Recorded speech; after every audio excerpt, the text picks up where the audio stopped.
अब देखिए, सबसे पहले हम शुरू करने वाले हैं लिबरलाइजेशन को। लिबरलाइजेशन को हम देखते हैं कि क्या होता है लिबरलाइजेशन मेजर, और लिबरलाइजेशन में किन किन सेक्टर्स में क्या क्या मेजर्स लिए गए थे। इस वीडियो में हम पर्टिकुलरली इसी को कंप्लीट करेंगे, बाकी प्राइवेटाइजेशन ग्लोबलाइजेशन नेक्स्ट वाले पार्ट में देखेंगे।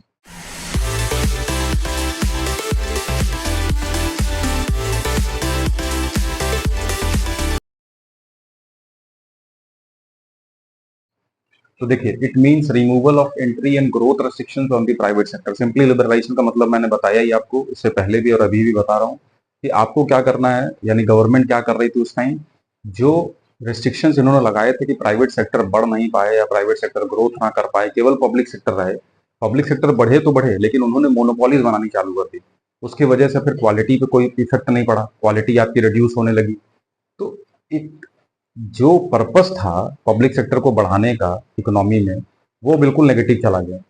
इस वजह से लिबरलाइजेशन मेजर में क्या किया गया कि पहली बात तो रेस्ट्रिक्शंस वगैरह को हटाओ, लाइसेंसिंग प्रोसीजर को थोड़ा स्लो डाउन करो और प्राइवेट सेक्टर को बढ़ावा दो, एमएनसीज को आने दो अंदर, उनको वर्क करने दो, एक्सपैंड करने दो, ग्रोथ करने दो। वही यहाँ पे लिखे हुए पॉइंट्स के थ्रू, जैसे इट इन्वॉल्व, आप स्क्रीनशॉट ले लीजिए। It involve deregulation and reduction of government control. वही चीज है, गवर्नमेंट कंट्रोल को डीरेगुलेट करना, मतलब पहले ज्यादा रेगुलेटेड होता था, ज्यादा कंट्रोल होता था, अभी थोड़ा सा कम करना। रिडक्शन करना, कम कर देना। Greater autonomy to private sector, private sector को और ज्यादा आजादी देना कि वो अच्छे से स्टैब्लिश हो पाए और अपने आप को एक्सपेंड कर पाए।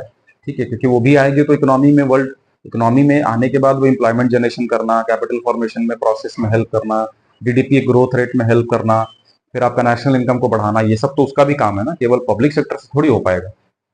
फिर business is given free hand to work, यानी जो बिजनेसेस स्टैब्लिश हो रहे थे उनको फ्री हैंड दे दिया गया कि आप अपने हिसाब से काम करिए बस। हाँ, ऐसा नहीं कि बिल्कुल छूट नहीं दिया गया, कुछ नियम कानून है अभी भी जो वर्क करते हैं। फिर है मेन पर्पस। अब मेन पर्पस के दो मैंने लिख दिए हैं, बहुत सारे, मैंने दो जो मोटे मोटे हिसाब है वो लिख दिया। पहला तो to unlock the economic potential of the country by encouraging private sector and MNC to invest. जो इकोनॉमिक पोटेंशियल हमारा दबा हुआ था, केवल प्राइवेट पब्लिक सेक्टर के हाथों में था, उन्हें हमने अब क्या किया, ओपन करने के लिए प्राइवेट और एमएनसीज को भी मौका दिया कि आए और इन्वेस्ट करें, एक्सपेंड करें हमारी कंट्री में अपने आप को, ताकि हमारी कंट्री का भी ग्रोथ हो। दूसरा हमने रखा to increase competition and economic efficiency. Economic efficiency, अभी जस्ट हमने बात किया इकोनॉमिक एफिशिएंसी पे, यहाँ पे भी कहा जा रहा है कि कंपटीशन को बढ़ाया जाए। कंपटीशन रहेगा ना, जो प्रोड्यूसर्स हैं उनके बीच में, तो आपस में कॉम्पीट करने के लिए वो गुड क्वालिटी प्रोडक्ट निकालते हैं। ठीक है, नहीं रहेगा तो फिर बिल्कुल मोनोपोली हो जाने का यही तो दिक्कत होता है, फिर वो जैसे मर्जी तैसे बेचते हैं और हमारी मजबूरी हो जाती है कि हमें परचेज करना ही पड़ेगा। चलिए, अब हम देख लेते हैं इनके सेक्टोरल रिफॉर्म्स में क्या क्या इफेक्ट आए, किन किन सेक्टर्स में क्या क्या इफेक्ट रहे। तो ये हमारा फुल फ्लेज सेक्टोरल रिफॉर्म जो कि लिबरलाइजेशन में किए गए थे, उसका फुल फ्लेज स्ट्रक्चर मैंने यहाँ बोर्ड पे बना दिया। आप चाहें तो पहले स्क्रीनशॉट ले लें, एक ही जगह से आपको पूरा चीज याद हो जाएगा, एक झटके में पूरा का पूरा। मतलब अलग अलग पेजेस टर्न आउट करने की जरूरत नहीं है कि एक बार, क्योंकि हालांकि 3-4 पेजेस में एक्सप्लेनेशन आपको इसका मिलता है बुक में, तो एक ही जगह से आप सबको याद कर सकते हैं। अच्छा, एक कॉन्सेप्ट है। सबसे पहला चीज ये है कि इंडस्ट्रियल, अब इसमें देखिए टोटल 5 सेक्टर के रिफॉर्म हुए थे, इंडस्ट्रियल में, फाइनेंस में, टैक्स में, फॉरेन एक्सचेंज में और trade and investment policy reforms. अब इंडस्ट्रियल सेक्टर में क्या हुआ, तो इंडस्ट्रियल सेक्टर रिफॉर्म लाने के लिए सबसे पहला चीज क्या किया गया, इंडस्ट्रियल पॉलिसी 1991 में इंप्लीमेंट की गई और उसके अकॉर्डिंग कुछ चीजों को रखा गया। जैसे पहला आपका रिडक्शन इन इंडस्ट्रियल लाइसेंसिंग रहिएगा। रिडक्शन इन इंडस्ट्रियल लाइसेंसिंग मतलब जो इंडस्ट्रियल लाइसेंसिंग पहले होती थी उसको रिड्यूस करना। जैसे एक्सेसिव लाइसेंसिंग प्रोसीजर्स अपनाए गए थे ताकि प्राइवेट सेक्टर जन्म ही ना ले पाए, वो प्राइवेट सेक्टर अपने कंपनीज को स्टैब्लिश ही नहीं कर पाए। इस वजह से सबसे पहला काम तो हुआ कि रिमूवल ऑफ लाइसेंस। लाइसेंस जो की एरियाज हैं उनमें से, जो इंपॉर्टेंट एरिया छोड़ के बाकी लाइसेंस सब में से लगभग तरीके से हटा देना। जैसे कि उसमें जो आपके न्यू यूनिट्स अगर आपको बनाने हैं या फिर आपको एक्सपेंशन करना है तो उसके लिए आपको लाइसेंस की जरूरत नहीं पड़ती अब। फिर decrease in role of public sector. Public sector का रोल कैसे डिक्रीज हुआ, पहले पब्लिक सेक्टर में कितने इंडस्ट्रीज हुआ करते थे, 17। तो एक बार जो 6 यूनिट्स थे उन्हें बेच दिया गया किसे, प्राइवेट को। तो 17 से फिर ये धीरे धीरे आए 3 पे, अभी रिसेंटली 3 है आपके, रेलवे, डिफेंस, एटॉमिक, ये 3 सेक्टर्स हैं जो अभी पब्लिक सेक्टर होल्ड करके बैठा हुआ है, उसको अभी प्राइवेट को नहीं दिया गया। बाकी मोस्टली पहले 17 सेक्टर रिजर्व हुआ करते थे पब्लिक के लिए, वो सब धीरे धीरे दे दिए गए। फिर D reservation under SSI. SSI के केस में क्या हुआ कि कुछ कुछ गुड्स में रिजर्वेशन दिया गया, कुछ मशीनरीज में दिया गया, कुछ इंडस्ट्रीज में भी एसएसआई को रिजर्वेशन दिया गया था आफ्टर 1947, क्योंकि एसएसआई एम्प्लॉयमेंट जनरेशन का काम कर रही थी और हर जगह स्टैब्लिश हो पाती थी इजिली लो कैपिटल में, तो इसलिए उनको ही प्रमोट करने के लिए उनका रिजर्वेशन कर दिया गया कि भाई ये प्रोडक्ट केवल एसएसआई बना सकती है, ये प्रोडक्ट या इस सेक्टर में केवल एसएसआई जा सकती है, तो उसको डी रिजर्वेशन कर दिया गया। मतलब अब वहां पे दूसरे कंपनीज या प्राइवेट सेक्टर या दूसरी कंपनीज भी उसमें आ सकती हैं, वहां उस टाइप के बिजनेस को, उस टाइप के प्रोडक्ट को बना सकती हैं। फिर आपका एमआरटीपी एक्ट है। एमआरटीपी का फुल फॉर्म होता है monopolies restrictive trade practices act.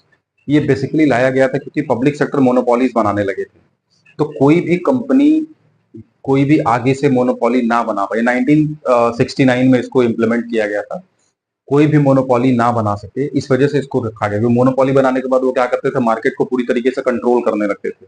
तो यहाँ इसको बनाने का मेन मकसद यही था कि मार्केट फोर्सेस पे चले।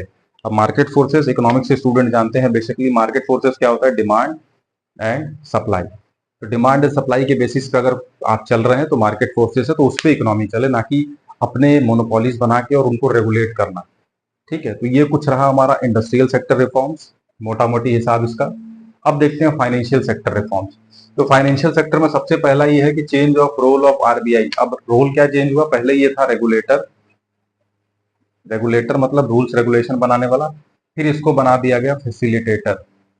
फैसिलिटेटर का काम क्या होता है, फैसिलिटीज प्रोवाइड करना ताकि न्यू बैंक्स या जो न्यू एरियाज में बैंक्स को खोला जा सके। ठीक है, न्यू बैंकिंग सिस्टम भी आ सके, न्यू एरिया में भी खोला जा सके, या एक्सपेंशन और ग्रोथ के लिए भी फैसिलिटीज प्रोवाइड करने का काम किसका हो गया, आरबीआई का हो गया। पहले वो रेगुलेट करता था, केवल देखता था कि हाँ कौन सा बैंक खुल रहा है, किस तरीके से बैंकिंग सिस्टम चल रहा है, उसका रेगुलेशन का काम था, नियम कानून बनाना और उसको रेगुलेट करना। फिर ओरिजिन ऑफ प्राइवेट बैंक, जी हाँ, यहाँ पे आपका प्राइवेट बैंक्स के भी ओरिजिन होने लगे, वो तो हो ही रहे थे, फिर और ज्यादा प्राइवेट बैंक्स भी मार्केट में आने लगे, और उनको प्रमोशन कौन करने लगा, उनका प्रमोशन आरबीआई खुद करने लगा, क्योंकि प्राइवेट बैंक्स के होने की जरूरी थी। फिर increase in limit of foreign investment. Foreign investment जो फाइनेंशियल सेक्टर में था वो पहले बहुत कम हुआ करता था, जिसको आप एफडीआई जानते हैं नॉर्मल सेंस में, वो बहुत कम था, अलग अलग सेक्टर में अलग अलग होता है। तो फाइनेंशियल सेक्टर में उसको फिर 51% कर दिया गया 1991 में, कि अब 51% इन्वेस्टमेंट फॉरेन कर सकते हैं। मतलब वो 51% का मतलब क्या होगा, ओनरशिप पे वो चार्ज ले सकते हैं। ठीक है, फिर ease in expansion. If you want to expand your financial sector और बैंक वगैरह का एक्सपेंशन चाहिए, तो अब आपको बहुत प्रोसीजर की जरूरत नहीं थी, नॉर्मल प्रोसीजर के थ्रू भी आप एक्सपेंशन का काम कर सकते थे। अब यानी 1991 की बात हो रही है, after liberalisation policy was implemented. अच्छा, उसके बाद हम देखते हैं टैक्स रिफॉर्म्स। तो टैक्स रिफॉर्म्स में सबसे पहला चीज ही आपका है कि हमने क्या किया, reduction in taxes. Reduction in taxes का मतलब क्या हुआ कि जो हमारे टैक्सेस हुआ करते थे उस टाइम, उसको थोड़ा थोड़ा रिड्यूस कर दें, या जो टैक्सेस बहुत ज्यादा लग रहे थे उन टैक्सेस को पहली बात तो कम कर देना।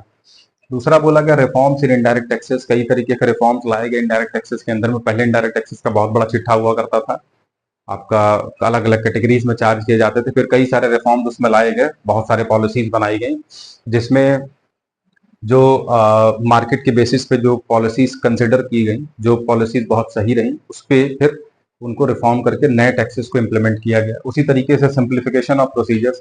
अब आपको टैक्स फाइलिंग वगैरह के जो प्रोसीजर्स होते थे, उसको उन प्रोसीजर्स को भी सिंपल कर दिया गया, ताकि कॉमन पीपल भी इजिली अपने टैक्सेस को फाइल कर पाए, अपने इनकम टैक्स रिटर्न को फाइल कर पाए, और जो जो भी आपके इंडस्ट्रियल यूनिट है वो भी अपने इनडायरेक्ट टैक्सेस को प्रॉपरली दे पाए। उसके बाद फिर हम देखते हैं हमारा इसी लाइन में है आपका फॉरेन एक्सचेंज रिफॉर्म्स। इसमें सबसे पहला काम जो किया गया वो किया गया आपका डीवैल्यूएशन ऑफ रुपी। अब देखिए यहाँ जो टर्म है डीवैल्यूएशन, डीवैल्यूएशन का मतलब क्या होता है, डीवैल्यूएशन का मतलब होता है decrease in the value of domestic currency.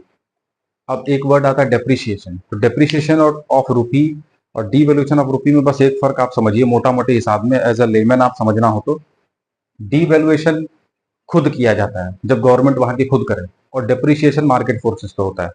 ठीक है, जो मार्केट मतलब जो उतार चढ़ाव आ रहे हैं आपके करेंसी में, फॉरेन एक्सचेंज मार्केट में, उसके बेसिस पे। यहाँ पे क्या डीवैल्यूएशन का मतलब सिंपल हो गया, जो खुद किया गया। तो यहाँ पे हम अपना डीवैल्यूएशन इसलिए किए कि हमारा जो बैलेंस ऑफ पेमेंट के क्राइसिस थे वो थोड़ा सा मीट आउट हुए, क्योंकि हम अपने वैल्यू को डिक्रीज करेंगे, जाहिर सी बात है हमारी करेंसी, जब हमारे यहाँ के जो सामान हो जाएंगे, वो चीप हो जाएंगे फॉरेन मार्केट में, तो लोग उसको ज्यादा खरीदेंगे, तो कहीं ना कहीं हमारे एक्सपोर्ट को बढ़ावा मिलता है। तो एक तो तरीका वो हो गया। दूसरा है market determination of exchange rate system. उसके पहले देखिए फिक्स्ड एक्सचेंज रेट डिटर्मिनेशन हुआ करता था। आप पढ़े होंगे इसके पहले फॉरेन एक्सचेंज रेट, अगर चैप्टर पढ़े होंगे, नहीं तो मेरे मैक्रो वाले पार्ट में है, वहां आप देख सकते हैं। वहां पे फिक्स्ड और फ्लेक्सिबल टाइप के एक्सचेंज रेट होते थे दो, जो मेन होते थे। तो फिक्स्ड वाला बहुत समय तक चला था, जहां पे गोल्ड के बेसिस पे या ब्रेटन वुड सिस्टम फॉलो किया जाता था।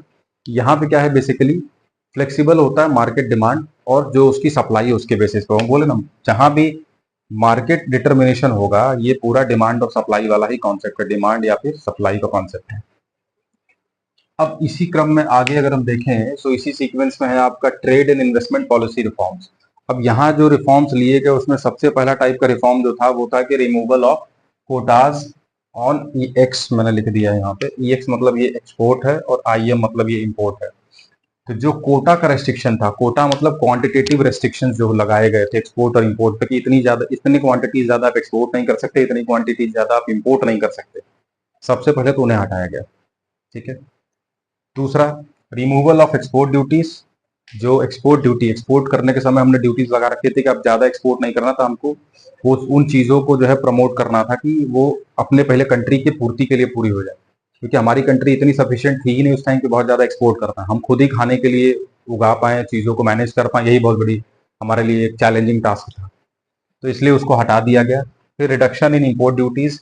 जो इंपोर्ट ड्यूटीज हुआ करती थी, जैसे आप कहीं भी सामान इंपोर्ट करेंगे तो उस पर जो आप टैक्सेस वगैरह पे करते हैं, उनको आप इंपोर्ट ड्यूटी कहते हैं, उसे भी कम कर दिया गया कि आप इंपोर्ट करिए, कोई दिक्कत नहीं। आप पहले तो रेस्ट्रिक्शन लगा दिया गया था इंपोर्ट सब्सिट्यूशन पॉलिसी के थ्रू, फिर हटा दिया गया, बोला ठीक है आप इंपोर्ट करिए जो भी हो प्रॉपर, क्योंकि इंडस्ट्रीज वगैरह अगर सेटअप करनी है तो आपको मशीन्स वगैरह चाहिए, अच्छी मशीन्स, हो सकता है आपको उसके लिए इंपोर्ट करना पड़े, तो करिए, बेझिझक करिए और उसको इम्प्लीमेंट करिए।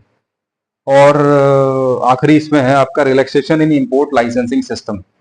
अगर आपको इंपोर्ट करने के लिए जो लाइसेंस सिस्टम पहले बहुत टफ रखा गया था, क्योंकि हमने 1947 टू 1990 तक हमने पॉलिसी अपनाई थी इंपोर्ट सब्सिट्यूशन की, तो इंपोर्ट करने पे ही रेस्ट्रिक्शन लगा दिया गया था, तो जो उसके लाइसेंस की बहुत हैवी लाइसेंसिंग प्रोसीजर्स होते थे, तो इस वजह से उसको भी थोड़ा लो कर दिया गया, तभी तो लोग इंपोर्ट कर पाएंगे। ठीक है। ये एक बेसिक लेआउट मैंने आपको दे दिया, एक आइडिया दे दिया कि ये पूरे जो लिबरलाइजेशन के जो सेक्टोरियल रिफॉर्म्स थे, वो किन किन सेक्टर्स में हुए और उन सेक्टर्स में मेन किस्में किस्में चीजें हुई। ठीक है। आई होप कि बढ़िया से समझ में आ गया होगा। अब हम नेक्स्ट पार्ट में देखेंगे अपना प्राइवेटाइजेशन और ग्लोबलाइजेशन जो है एलपीजी में, जो दूसरा दो कंपोनेंट है, उसमें क्या क्या चेंजेस और क्या क्या रिफॉर्म्स आए हैं।